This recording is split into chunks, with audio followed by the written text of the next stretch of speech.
해병대는 독특한 군대다. 그들은 해병대를 위해 목숨을 바친다. 우리는 우리 해병대의 명예 그리고 내 상관이 나한테 준 명령 때문에 전투를 한다. 국가는 언제나 전쟁이 필요할 때 해병대를 앞자리에 세워왔다. 국가에서 전쟁을 하라 그러면 군된 사람으로서 당연히 해야 되는 거 아닙니까?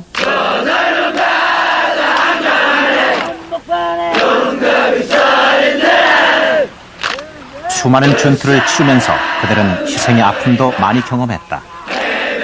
그리고 산과 산을 넘나드는 그 전쟁터에서 그들은 하나의 신화를 만들어 왔다.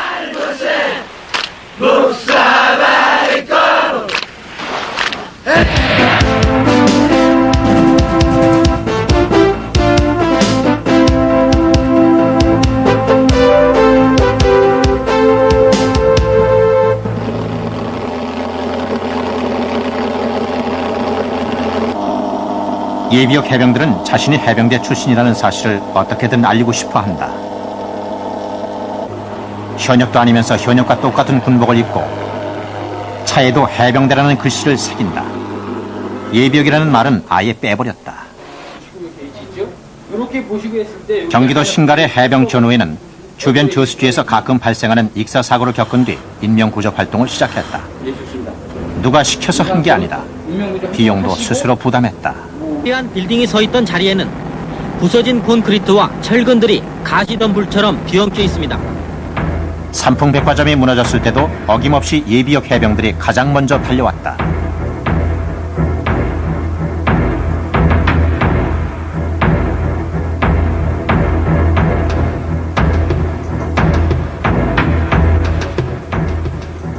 사고 현장에서 극적으로 살아나 온 국민을 감동시켰던 최명석 군. 그는 현재 해병대에서 근무하고 있다. 박수! 박수!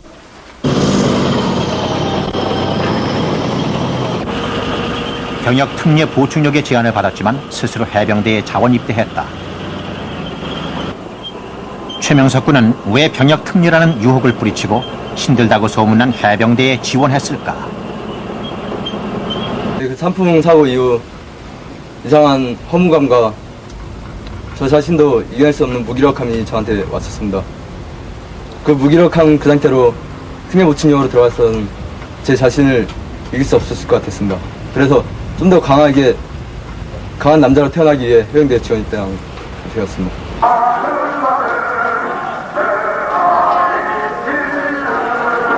해병대는 15일 단위로 신병을 모집한다. 모두 지원자들이다. 보통 경쟁률은 4대1. 심한 경우 10대1의 경쟁률을 보이기도 한다.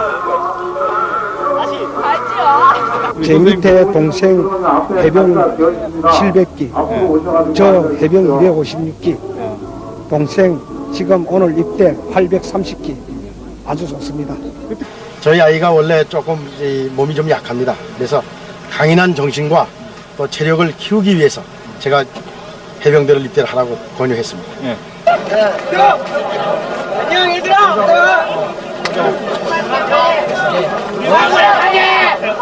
여가!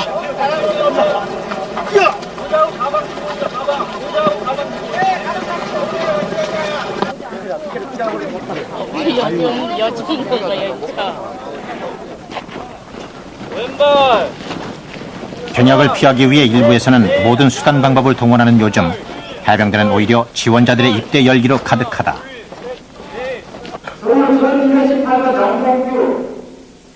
해병이 되기 위해 지원자들은 높은 경쟁률의 1차 관문 후에 2차 관문을 통과해야 한다. 신체 검사가 바로 그것이다. 상륙작전은 물론 산악 극복 훈련, 공수 훈련 등 강한 훈련을 받아야 하기 때문에 선발 기준이 까다로울 수밖에 없는 것이다. 양원영 앞으로 나. 건강상의 이유로 신체 검사에서 탈락한 지원자들. 그런데 해병대에 지원한 신세대들의 반응은 뜻밖이다. 490. GTP 수치 때문에 수치에 이상이 있어가지고서 이렇게 나가게 됐는데요. 집안의 반대를 무릅쓰고 온 만큼 꼭 빠른 시간 내에 다시 정상이라는 판결을 받아가지고서 곧 돌아오겠습니다. 다시 한번 검사받고 제대로 돼서 다시 몸 건강이 되면 다시 들어오고 싶습니다.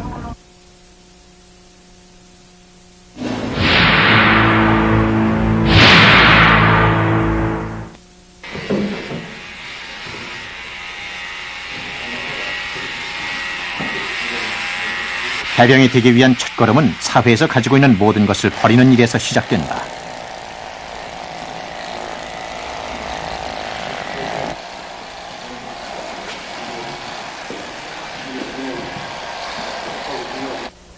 군복을 입었기 때문에 너희들은 더 이상 밖에서 가지고 있던 그런 나태한 생각은 버려야 한다.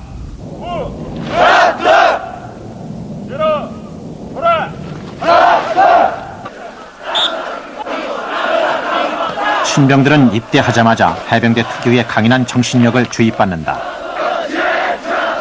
얼핏 과격한 운동 경기 정도로 보이는 격투봉 훈련도 해병대에선 전투에서의 삶과 죽음을 상징한다.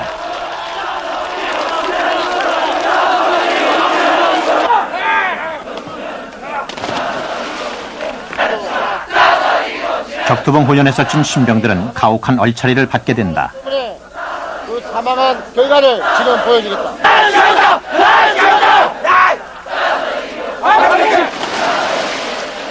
나는 죽었다. 대범봉창 시작.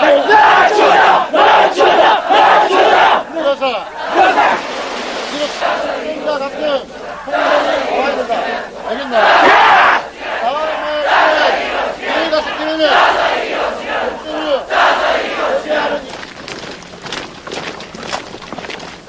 모든 해병들이 반드시 거쳐야만 하는 훈련이 천자봉 산악행군이다.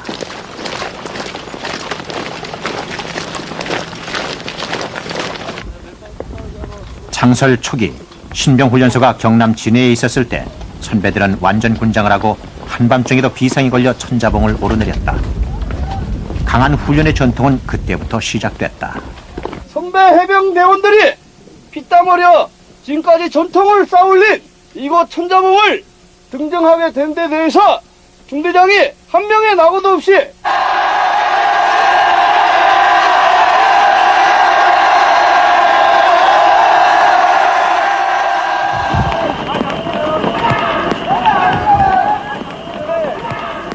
자정을 기해 비상이 발령됐다. 해병대의 최종의 요원을 양성하는 일주일간의 극기주 훈련이 시작된 것이다. 담에 깨라. 담에 깨. 물 뿌려.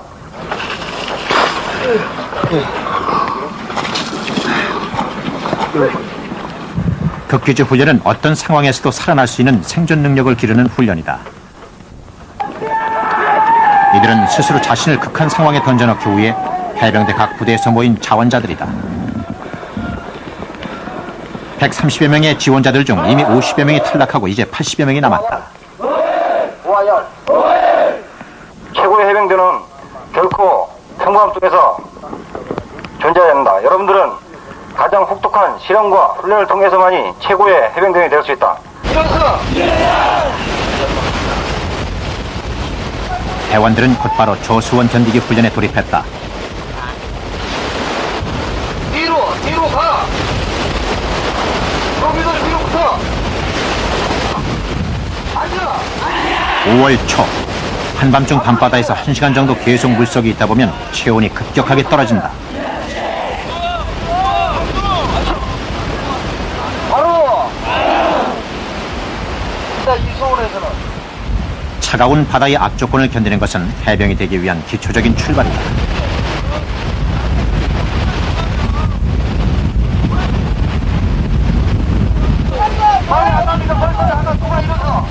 현재 시간 새벽 3시. 취침 시간은 전혀 없다. 대원들은 그렇게 일주일을 견뎌야 한다.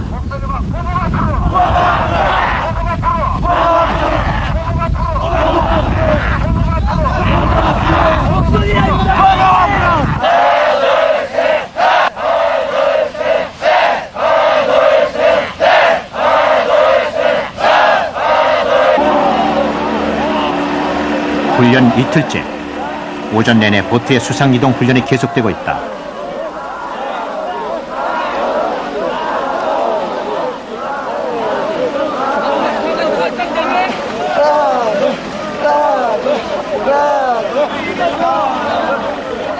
적진에 상륙하는 해병대에게 노아 보트는 몸의 일부와 같다.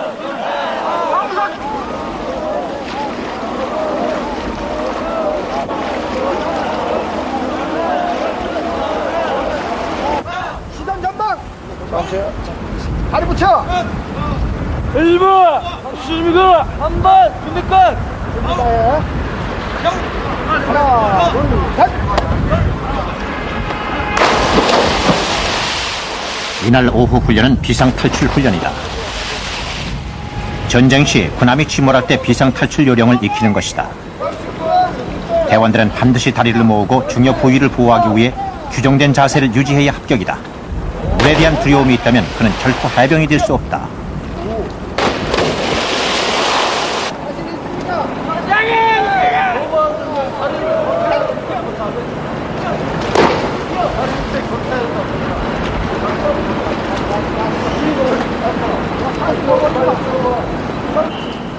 물에 대한 공포심으로 뛰어내리지 못하는 대원이 생겨났다.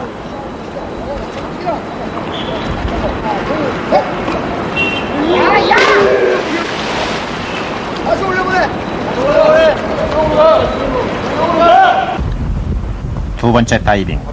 대원의 자세가 또 흩어지고 말았다. 장준서! 울고 있나 지금? 안돼. 다시 해보겠어? 어?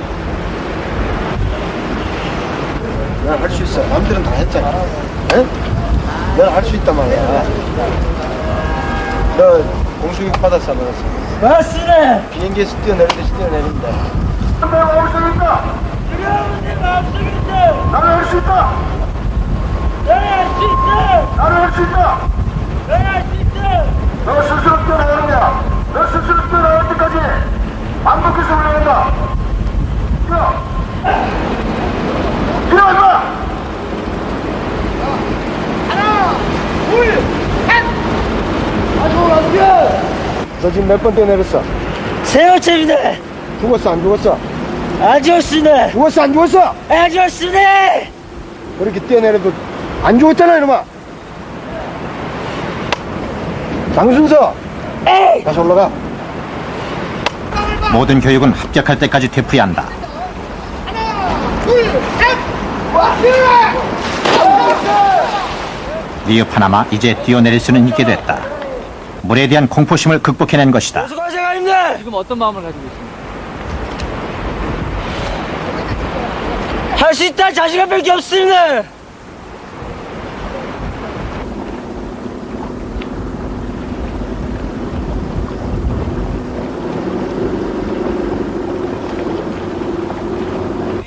다쳐.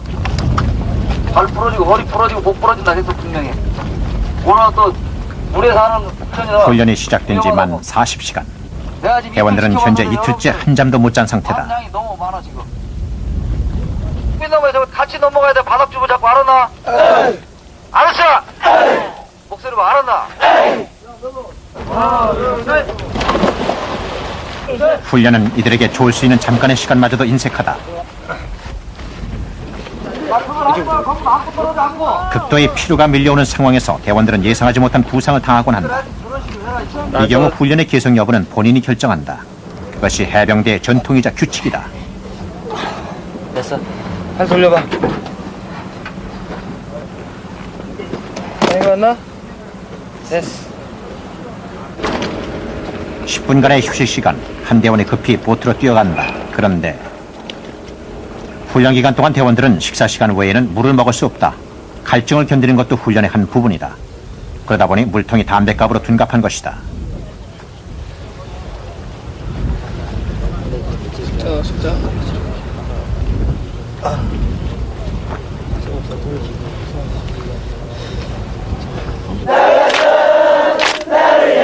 극기주 훈련 동안 이들은 끈끈한 전우회를 자랑하는 해병대 전통을 이어받는다. 이들에게 동료는 적진 침투에서 산과 사를 함께해야 할 소중한 존재들이다.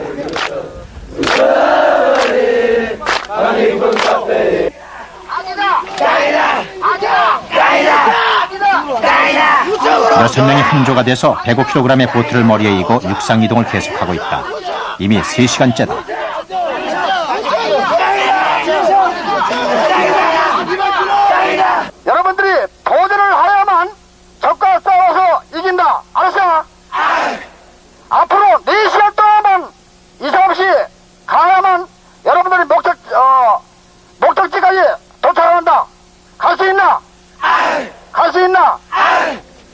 화이팅! 파이팅! 화이팅! 파이팅! 화이팅! 파이팅! 난 할 수 있다! 난 할 수 있다! 최고다! 난 최고다! 최고다! 난 최고다! 할 수 있다! 난 할 수 있다! 화이팅! 파이팅! 이날 보트를 머리에 이고 이동한 거리는 20km. 그러는 사이 또 하루가 지났다.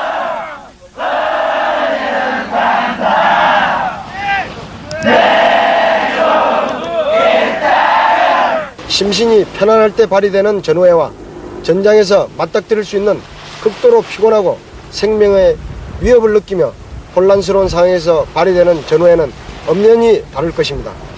또한 아무리 정신적인 측면이 강한 인간이라도 어떤 한계선에 도달하면 정신이 육체를 지배할 수 없게 되는 것이 사실입니다. 이러한 것을 평시에 체험할 수 있는 방법은 전쟁에 나가지 않는 한 강한 교육훈련밖에는 없을 것입니다. 훈련 사흘째. 대원들이 이동한 것은 생활하수와 근처의 농장에서 흘러나온 동물의 분뇨와 폐수로 가득한 시궁창이다. 야, 조교! 가서 직접 발라줘라. 발라, 여기서 얘들아! 일주일간의 극기주 훈련은 일명 지옥주라 불린다.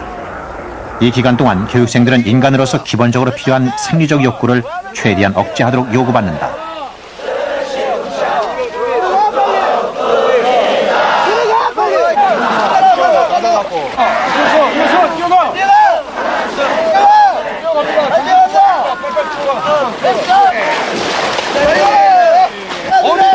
이 시궁창 훈련은 악취와 혐오감이라는 최악의 환경 조건을 체험시킨다.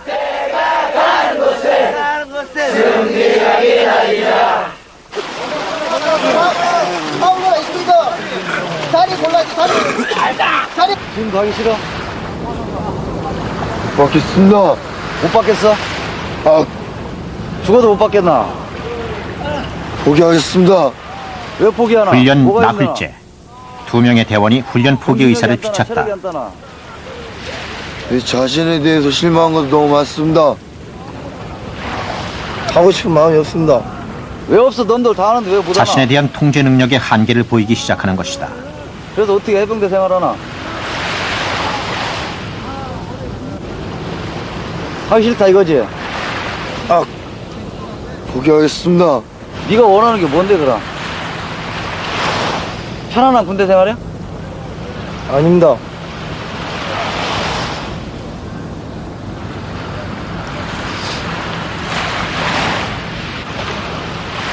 좀 쉬었다가 다시 한번 생각해 볼 수 있도록 알겠나? 보트를 머리에 이고 선착순 집합하라는 과제가 부여됐다.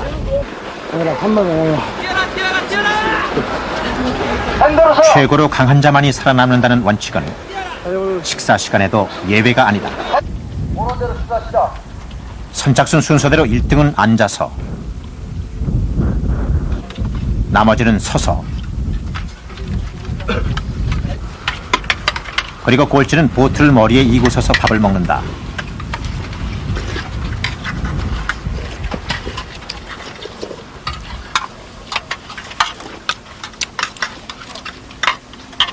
동기야. 같이 가자. 여러분, 이면 빼고 갈래? 이날 아침 훈련을 포기하겠다고 했던 두 대원에 대한 마지막 설득 작업이 시작된다. 동기야. 같이 가자. 동기야. 오티 화이팅! 같이 가자.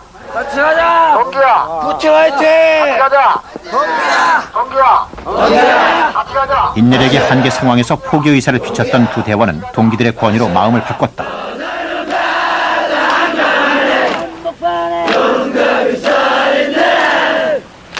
극기주 훈련은 해병대 중에서도 지원자를 대상으로 한다.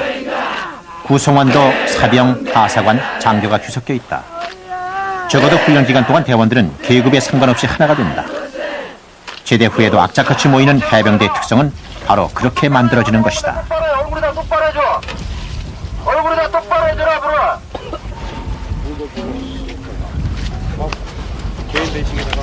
쭉 가, 앞으로 쭉쭉 가.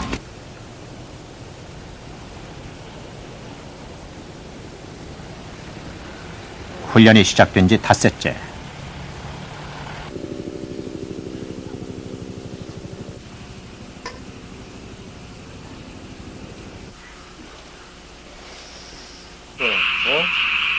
이때쯤이면 교육생들은 육체적, 정신적으로 한계에 도달한다.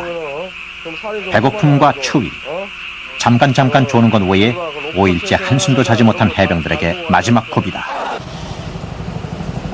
여기서 나오고 되면은 평생 후회할 것 같은 그런 마음이 들기 때문에 하루하루 열심히 하고 있습니다. 지금 며칠째라는 거 기억나요? 오늘 4일째입니다. 오늘 5일째입니다.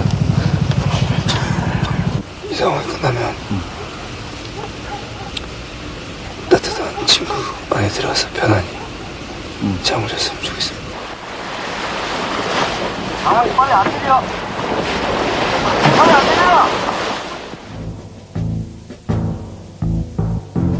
상륙작전 시 적 해안에 투사된 해병들은 시비를 떠난 화살처럼 되돌아오거나 멈춰설 수 없게 된다. 싸워 이겨서 존재할 것인가 아니면 패배하여 죽을 것인가 양자택일만이 존재한다. 극기주 훈련도 그런 숙명적인 상황을 준비하기 위한 것이다.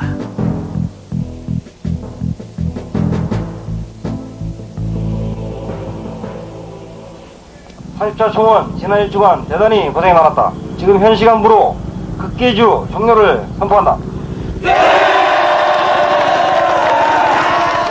교관의 선언과 함께 일주일간의 극기주 훈련이 끝났다.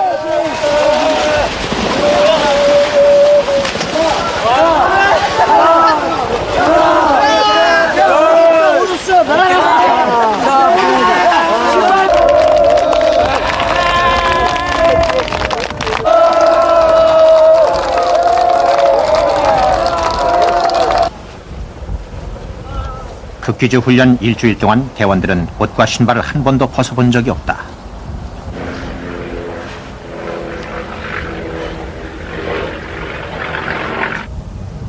물도 마음대로 먹지 못한 채 잠도 일정한 취침 시간도 없이 100kg이 넘는 고무보트를 머리에 이고 잠깐씩 조는 게 전부였다. 정말 속이 다 시원합니다. 그리고 제가 이번 극기주 기간에 얻은 이 자신감이 평생 저를 따라다니면서 항상 되게 많은 도움을 줄 것으로 생각하고 있습니다. 제가 진짜 이제 남자가 됐구나 그런 생각이 들었어요. 일단 후련하고 동기들한테 고맙다는 말 하고 싶습니다. 중교에 탈락했다는 생각을 가지고 내가 동기들과 같이 극기주를 같이 수료할 수 있던 게 지금에서는 참 뿌듯하고 그렇습니다. 일주일간의 극기 훈련을 통해 해병들은 인간의 한계를 극복했다는 자부심을 가지게 된다. 최고의 해병대원이 됐다는 것을 스스로 느끼게 된다. 해병은 스스로 태어나는 것이 아니라 만들어진다. 누구나 해병대의 혹독한 훈련을 이겨낸다면 그는 해병대원으로 다시 태어나는 것이다.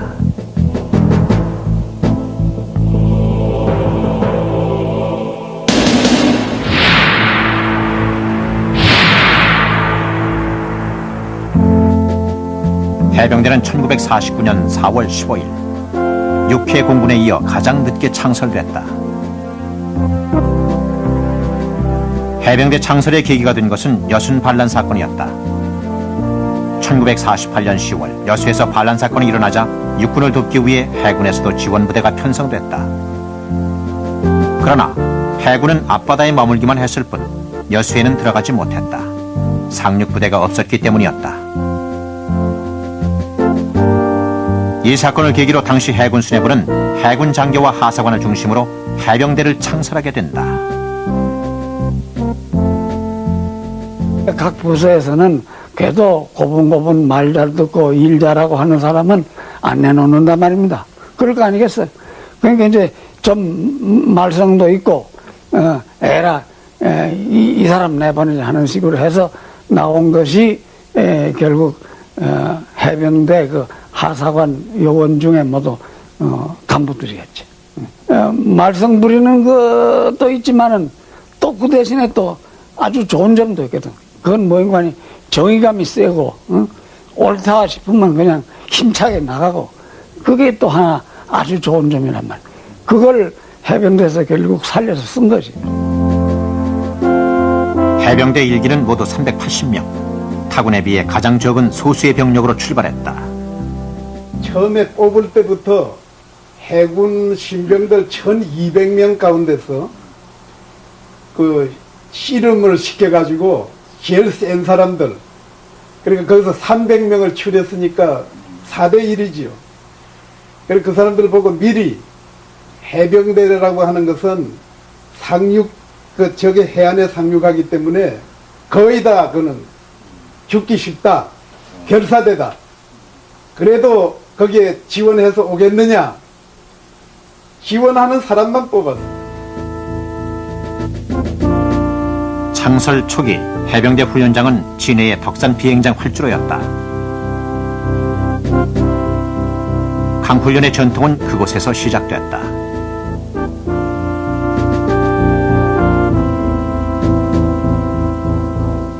덕산 비행장에 그 일본 시대에 사용했던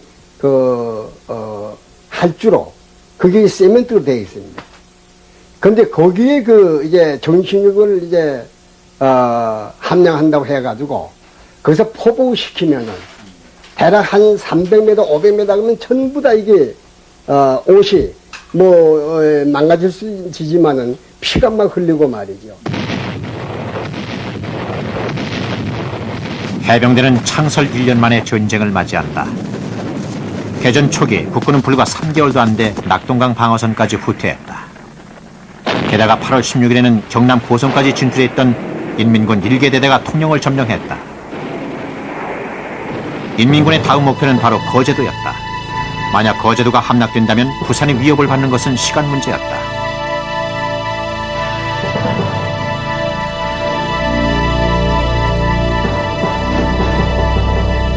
해병대는 거제도를 방어하라는 명령을 받는다. 그러나 출동했던 해병대는 거제도를 방어하기 위해서는 통영에 상륙해야 한다는 판단을 내리고 해군 수뇌부에 상륙 허가를 요청하게 된다. 해군 본부에다가 그 건의를 했더니 암호로 이제 무전을 쳤더니 안 된다고. 너는 훈련도 안 해봤고 또 장비도 없고 그 갔다가 전멸하니까 가지 말라고 그러는 것을 3번이나 내가 건의를 했어. 8월 17일 기다렸던 상륙 명령이 떨어졌고 김성원 부대는 오후 6시를 기해 작전을 개시했다. 전쟁이 시작된 뒤 한국군 단독으로 벌이는 최초의 작전이었다. 장평리에 상륙한 해병대는 적의 퇴로를 차단하고 통영반도를 장악할 수 있는 망일봉 고지로 진격했다. 망일봉을 점령을 하기 위해서 우리 전 병력이 그냥 사력을 다해서 뛰었기 때문에 지금도 숨이 가쁩니다. 망일봉을 당도하니까 이 일대에서 이미 인민군은 8분 능선까지 쳐들어와 있었어요. 이때 망일봉을 먼저 점령하기 위한 인민군과의 1차 교전이 벌어졌다. 불과 몇 분 차이로 해병대가 고지를 선점했다. 우리는 그 당시 이제 사기에 양양하지. 일단 고지 점령했다가 적군지 피해서 도망가서 사기 양양하니까 이제 그대로 누구 명령도 없이 그냥 다른 데로 가는 거예요, 여기 시내까지. 시가지로. 예. 통영 시내로 진격한 해병대는 2배가 넘는 인민군 1개 대대를 섬멸하는 전과를 올린다. 뒤이어 해병대는 적이 후퇴하는 원문고개까지 추격했다. 해병대의 신화를 창조한 고종석 해병이 산화한 것도 바로 이곳이었다. 장총으로 찌르면은 애무항 총대로 맞고 또 이 개머리판으로 치고 또 맞고 치고 한 그 피 묻은 고종석 하사관의 그 애무항 총대에는 장총 찍은 막은 그 총군역이 창군역이 41군데가 있는 거를 본인이 확인을 했습니다. 당시의 통영 상륙 작전은 371명의 병력으로 인민군 1개 대대, 즉 2배가 넘는 병력을 격퇴한 대승리였다. 또한 한국전 발발 이후 한국군이 거둔 최초의 승리였다. 이 전투는 외신 기자들을 통해 전 세계로 알려졌다. 귀신 잡는 해병대의 신화는 그렇게 탄생했다.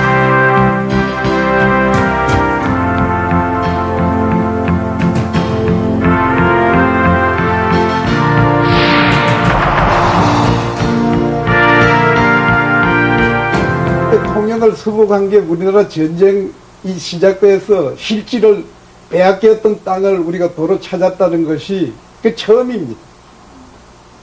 뭐 적은 땅이지만은 또 우리가 도로 빼앗았으니까요. 그래서 그 사람들이 보고는 한국 해병대를 귀신 잡는 해병대라고. 해병대는 곧바로 미국 해병대에 배속됐고 인천 상륙작전에 참가했다. Here is a mixture of U.S. Marines and South Korean Marines. A mixture that has become very familiar on every front as the South Koreans fight side by side. The South Korean Marine flag. 해병대는 미 해병대와의 연합작전을 통해 빠르게 성장해갔다.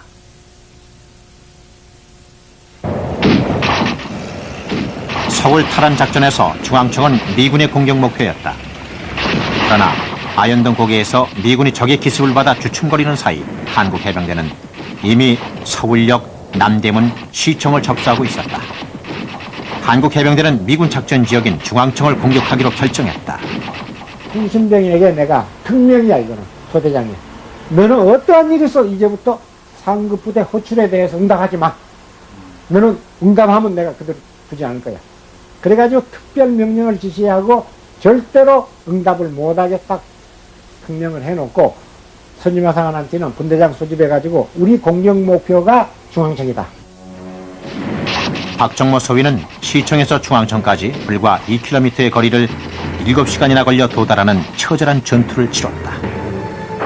그리고 마침내 9월 26일 오전 6시 미군보다 먼저 중앙청을 탈환하고 태극기를 개양했다. 그러면서 그 거수경례를 하면서 애국가를 봉창한 대원들은 진짜 구슬 같은 눈물을 흘리면서 거수경례를 하고 있더라고요.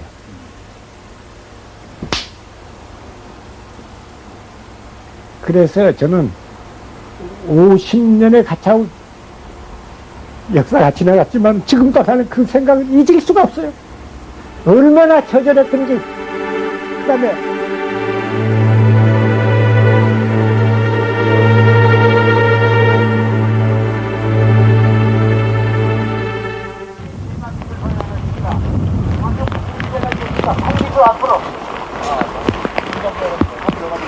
지난 6월 2일 동부전선의 한 고지에서는 추모비 제막 행사가 열렸다.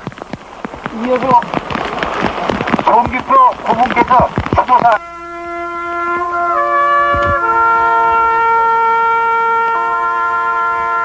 해병대 제8기인 이들은 1951년 6월 이곳에서 처절한 피해 공방전을 벌였다.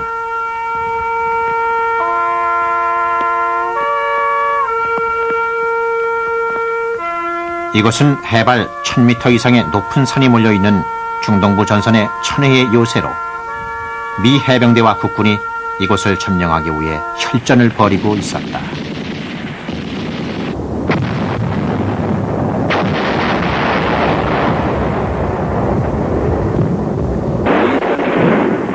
(1951년 6월) 전쟁은 동부전선 산악지대를 중심으로 밀고 밀리는 공방전이 계속되고 있었다.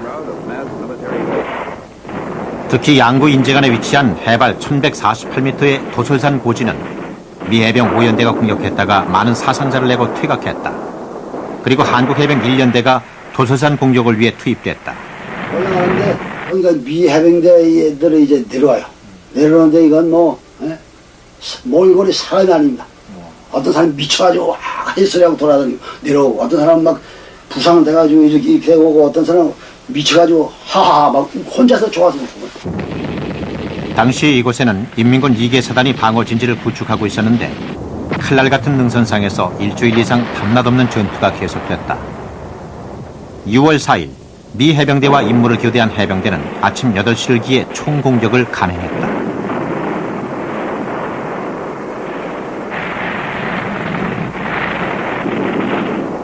구름이 많이 끼고 또 비가 오고 하면 뭐 지원 사격도 안 되고 항공 지원 사격도 안 되고 그냥 기어 올라가야 되는 겁니다. 지원 사격 못 받고 바위돌 산이 돼서 그 바위 틈에서 이제 숨어 있다가 그냥 수리탄 안전핀 뽑아서 이제 굴러 떨어뜨리기만 하면 여기다가 와서 터지는 겁니다. 1951년 6월 20일 해병대는 17일 만에 적이 난공불락의 요새라고 장담하던 24개 고지를 차례로 점령해 나갔다. 치열한 추야간 전투 끝에 한국 해병대는 마침내 적의 주초항선을 모두 돌파하고 도솔산을 점령했다. 서로 이제 수탄이 이만 큰 거였습니다. 시큰 거지. 연기 뿜으면서 이제 오는 거예요. 그런데 벌써 그것만 보고 기가 죽는단 말이에요. 그것 하나 두 개도 아니고 수십 개 한꺼번에 나오고 이렇게 싹 나가는데.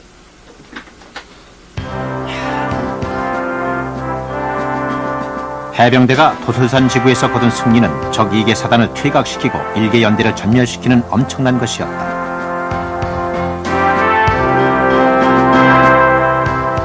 (1951년 8월 25일) 이승만 대통령은 친히 이곳으로 날아와 해병대를 격려하고 무적해병이라는 휘호를 전했다. 한국 해병대가 또 하나의 명성을 얻는 순간이었다.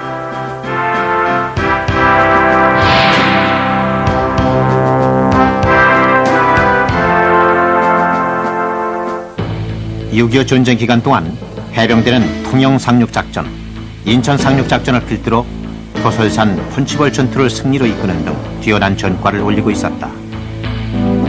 그리고 다시 중공군의 대공세로 아군이 악전고투하고 있던 서부전선 장단 사천강 전투에 투입돼 성공적인 전투를 이끌어냈다. 1960년대 초에 제작된 영화 돌아오지 않는 해병은 서부전선의 장단 사천강 전투를 영화화한 것이다. 이 물구덩이에서 몇 시간을 어떻게 엎드려 있습니까? 내가 잘 싸운다면 그건 살기 위해서다. 사람을 죽이는 것이 내 도락이 아니야.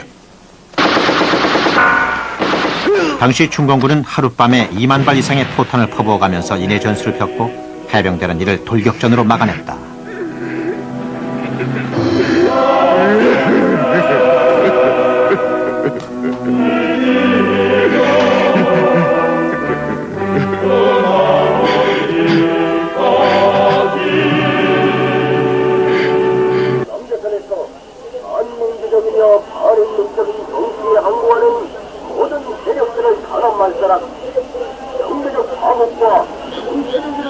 현재 임진강 넘어 장단 사천강 지역은 해병대가 중공군의 대공세를 막아내기 위해 사투를 벌인 지역이다. 한국전쟁은 380명의 소수병력으로 출발한 해병대가 귀신 잡는 해병, 무적 해병의 신화를 창조한 전쟁이었다. 후퇴할 줄 모르고 싸우면 반드시 이긴다는 해병대 정신의 원형은 그렇게 생겨났다.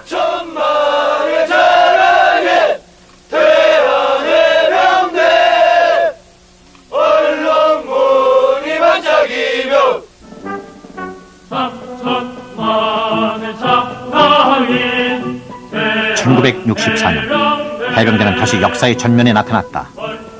정부가 월남 파병 결정을 내린 것이다. 1965년 10월 초 해병대 제1진이 베트남으로 떠났다.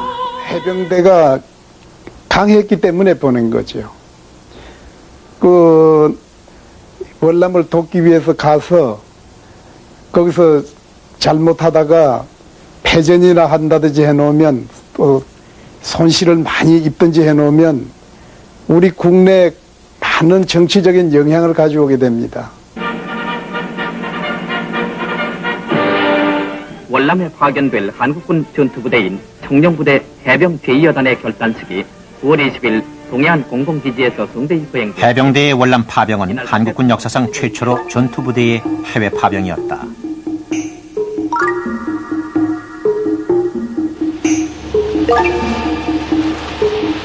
전쟁의 잔혹함을 경험하지 못한 장병들은 오히려 베트남에 대한 막연한 동경을 가지고 있었다. 심지어 비치 파라솔을 준비한 병사도 있었다.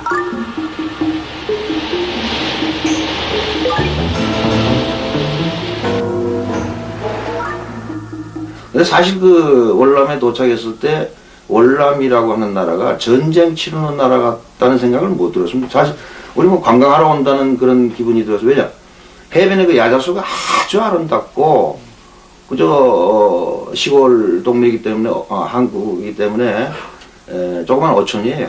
어촌인데 거기 아주 평화롭고. 해병대는 부산항을 떠난 지 6일 만에 베트남 남부 캄난만에 상륙했다. 그들의 미래에 대한 막연한 불안감을 가진 채 그들은 곧바로 전선으로 향했다.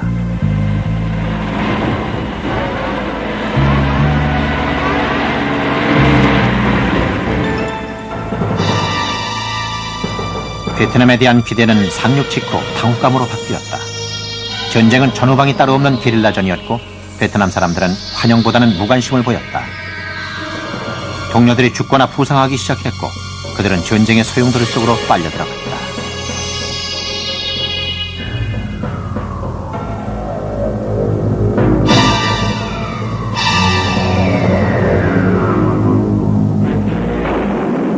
월남에서 대한뉴스 지순득 특파원의 보도. 지난 5월 25일 해병대는 곧 그 특유의 투혼을 발휘하기 시작했다.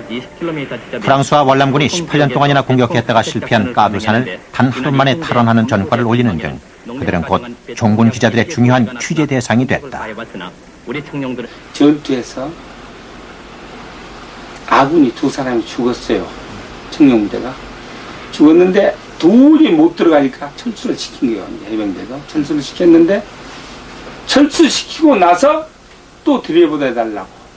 근데 기진맥진 상태에서 들여보내달라고. 아마 1대대 1중대 쪽인데 들여보내달라 하니까 이봉장이 안 된다고 승인을 안 해요. 그러니까 전 군인들이 이봉장은 빵까지 가서 가겠다는 거예요.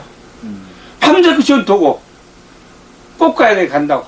가서 다시 그 승리를 돌아못 볼 때 그 해병대는 못 말린다는 말이 거기서 나와요. 해병대는 캄난에 상륙한 이후 베트남의 해안선을 따라 계속 위험 지역으로 북상했다. 북쪽으로 이동해 갈수록 월맹 정규군과의 전투가 빈번해졌다.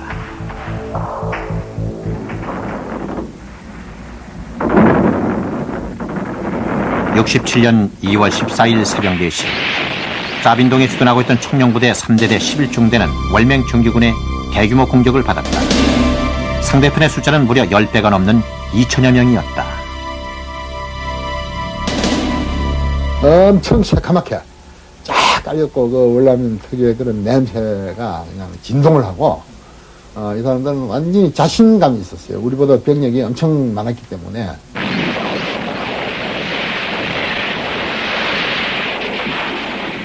그 사람들은 뭐 죽는 거 무시하고 들어왔어요. 그러니까 사람이 왜냐면 죽은 그 시체를 밟고 그냥 넘어오는 거예요. 눈으로 보는데. 왜? 그 바로 뭐 20-30m니까 철조망하고 우리 그 진지하고는 한 20m, 30m 그 정도밖에 안 되는데 그 사람들 그 총구까지 다 보일 정도예요. 180명하고 2,000명이 붙어서 계속 싸우는데 나중에는 적이 이 지역으로 철조망을 끊고 들어오는 것이 아니라 TNT로 폭발을 시키고 돌아서 한 3분의 1 정도가 적의 수중에 들어갔습니다. 참속의 송화상이라는 분대장이 적의 순탄에 맞았습니다. 그래가지고 그냥 쓰러졌어요. 몸에서 피가 펑펑 쏟아져. 그걸 지혈을 시키면서 그 다음에 이렇게 치료를 하는데 한 15분 후에 깨어났어요. 깨어나자 한 마디가 첫 마디가 뭐냐면 소장님 지금 전쟁이 어떻게 돼가고 있습니까? 내 부하들 어떻게 싸우고 있습니까? 이건. 그래 전쟁 지금 잘 돼가고 있고 너희 부하들 잘 싸운다 그러니까 일어나서 걸어나가는 겁니다. 걸어나가는 걸 보니까 이 앞부분에 수류탄을 맞아가지고 창자가 삐죽삐죽 나오는데 이 창자를 압박군들 끌어안고 나갑니다. 그런 걸 보면 돌아버립니다. 11중대는 특공대를 조직, 처절한 육박전을 치르며 월맹군이 돌파한 진지를 다시 찾았다. 당시 한국 해병대가 보여준 투호는 놀라운 것이었다.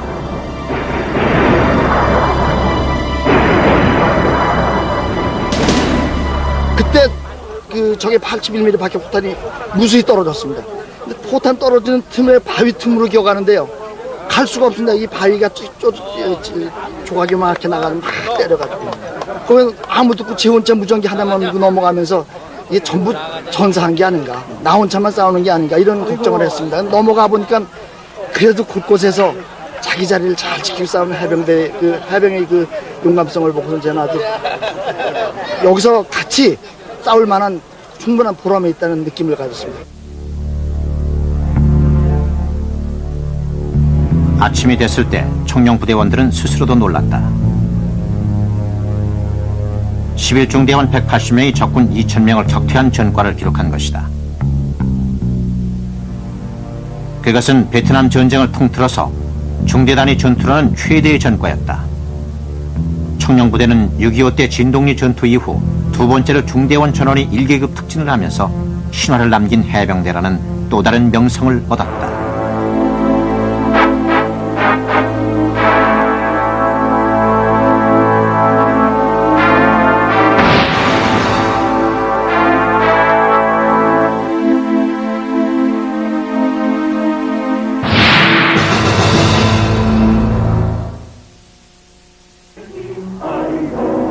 월남전선에서 사명을 다한 4월 청룡부대 장병 제2진이 1971년부터 베트남 전쟁의 신화를 가지고 해병대는 돌아왔다.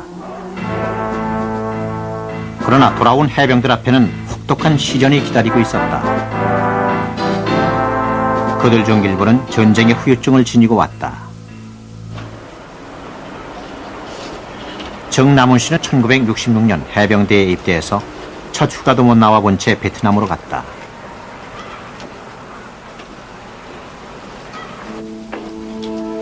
그는 자빈동 작전에서 35mm 바추카포를 메고 싸웠다. 그는 전투에서 어깨에 관통상을 입었고 67년 귀국했다. 지금 그는 혼자 산다. 아들은 생후 열흘 만에 죽었고 부인과는 이혼했다. 정남훈 씨는 지금도 전쟁의 악몽에 시달리고 있다.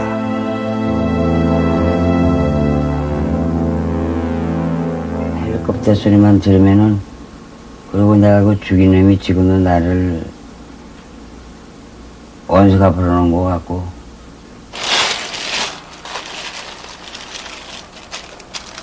그는 지금 단 하루도 약 없이는 살 수 없다. 몸이 비쩍 마르고 온몸이 쑤시는 고역제의 증상이 나타나기 시작한 것이다. 지금까지 그는 국가나 사회의 보살핌을 받지 못해왔다.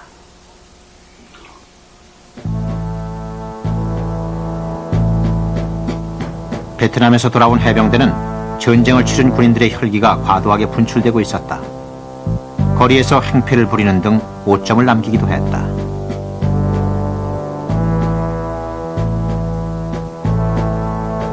그러나 그 누구도 그들이 전쟁에서 입은 정신적 상처에는 관심을 기울이지 않았다.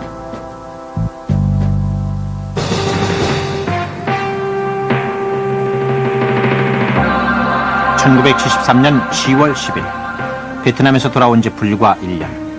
해병대를 기다리는 것은 사령부 해체라는 충격적인 결정이었다.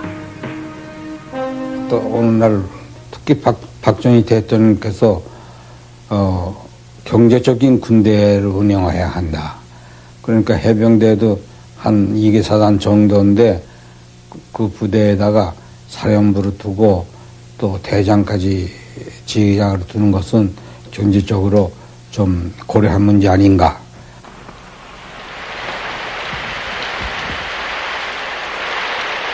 구암동 사령부의 깃발은 내려졌다. 경제적인 군대 운영을 이유로 해병대는 해체됐다. 그러나 2개 사단밖에 안 되는 해병대가 사성장군 사령관을 두는 등 강력해지자 타군의 시기와 견제가 작용한 것도 숨길 수 없는 사실이었다. 너는 해병대이기 때문에 후퇴하면 안 된다고. 해병대 전통은 생명보다 귀하다고. 여기서 지켜야 된다고. 그래가지고 끝까지 거기서 그 임지를 지키다가 거기서 전사한 사람들. 그런 사람들 생각할 때 가슴이 맺어지는 거 아닙니까? 그런 해병대를 위해서 죽은 사람들이에요, 그 사람. 물론 나라와 민족을 위해서 죽는 거는 그거는 뭐 당연하지만 그 이전에 우리는 해병대를 위해서 죽는다. 사령부 해체 이후 심각한 문제들이 나타나기 시작했다. 예산 절감 효과는 두드러지지 않았고 오히려 강군 해병대의 사기만 크게 저하됐다.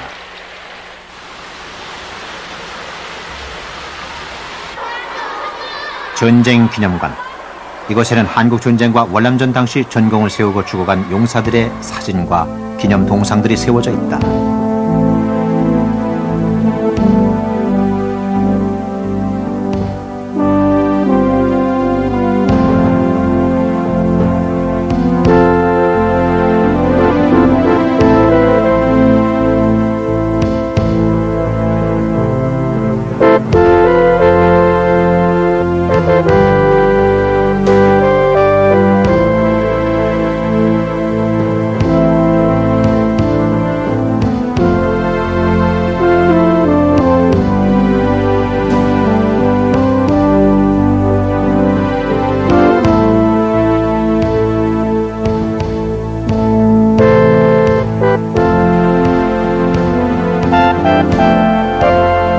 사령부가 해체됐지만 이들 참전용사들의 숭고한 희생은 해병들의 가슴 속에 남아 있었다.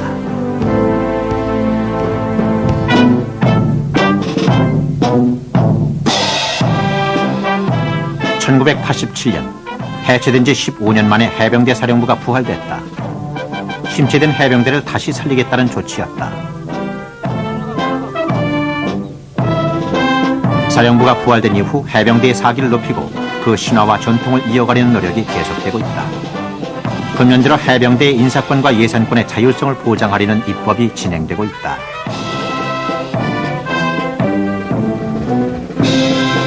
아이, 저! 90번! 몇 배십니까? 몇 배! 지난 5월부터 시작된 해병대 장교 후보생 유격 훈련. 사령부 해체 이후 25년 만에 다시 실시하는 해병대의 장교 자체 교육이다.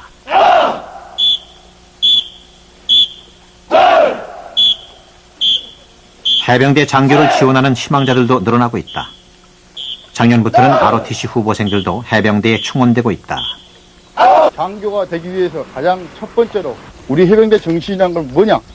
바로 그런 다른 사람들이 평상시에 가질 수 없는 장교들을 자체에서 선발하고 교육하는 것은 선배들이 이룩한 해병대의 신화와 정신을 이어가는 데 필수적인 요소다. 3년이 바다로 둘러싸인 우리나라에서 막강한 전력을 가진 해병대가 존재한다는 사실만으로도 적에게 위협을 주는 효과를 얻을 수 있다. 해병대는 소수정예, 즉 저비용 고효율의 군대인 것이다.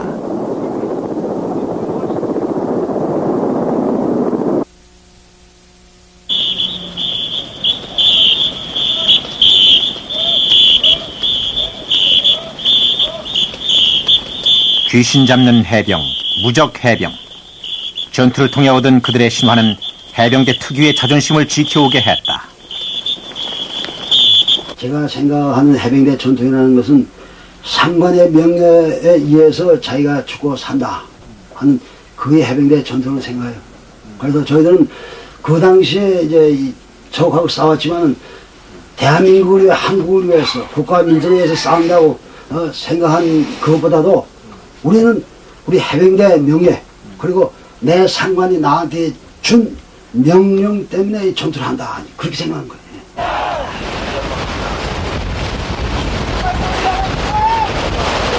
해병대의 자존심은 바로 전투를 통해 쌓여왔고 국가의 운명을 지키는 데 나름대로의 역할을 했다. 군인은 상관의 명령이나 국가의 명령에 거역할 수 없는 것이 군인입니다. 군인이 만약에 국가의 명령을 거역해 보십시오. 국토방위? 그건 있을 수가 없는 얘기죠. 전쟁을 결정하는 것은 군인이 아니다. 군인은 국가가 명령할 때 국민의 생명과 안전을 위해 언제나 자신을 희생할 수 있는 준비를 갖출 뿐이다. 싸워서 이기고 지면 죽어라. 해병들은 지금도 이 구호를 외치면서 언제든지 국가의 명령에 따를 준비를 하고 있다. 만약에 우리나라에서 전쟁이 났다. 젊은 사람이 그럼 왜 싸워야 되느냐? 왜 죽어야 되느냐? 이런 얘기가 성립이 될 수가 없죠. 우선 국가에서 전쟁을 하라 그러면 군된 사람으로서 당연히 해야 되는 거 아닙니까? 저는 그런 생각을 합니다. 당연히 해야 되는 걸 한 거지. 이거는 뭐 어떤 가치를 따지고 나중에 어떤 평가를 따지고 그렇게 해서 한 건 아니다. 싸우고 있다. 상륙전 진격에서 6주간의 신병 교육이 모두 끝났다.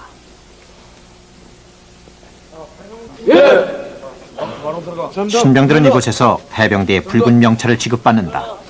그리고 배치받은 부대로 떠난다.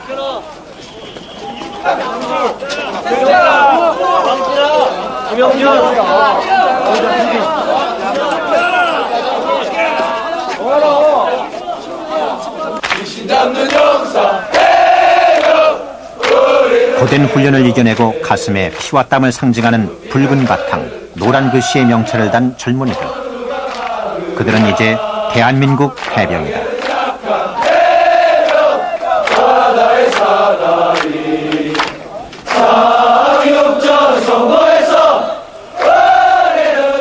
그리고 이들은 선배 해병들의 신화를 지켜가는 영원한 해병이 된 것이다.